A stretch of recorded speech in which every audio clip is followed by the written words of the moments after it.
आज केलं आहे तिखटी डाळ.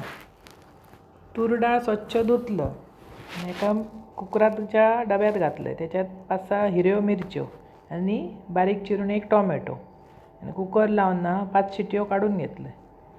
मिरच्यो जरा जास्त घातलास की एकदम मस्त तिखट डाळ बरी लागतं.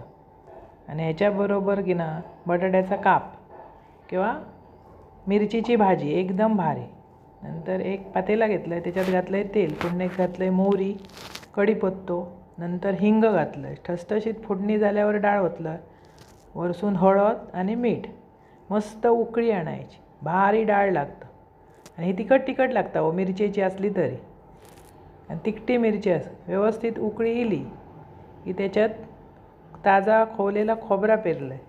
मिक्सराक लावून घातलास तरी चालतं, पण असा माका शिवरून आवडता म्हणून भरपूरसा शिवरलं वरसून खोबरा, त्याच्यावर कोथिंबीर. अशी आमटी करा, खावा, आवडतली तुमकां. आवडल्या चॅनल सबस्क्राईब करा.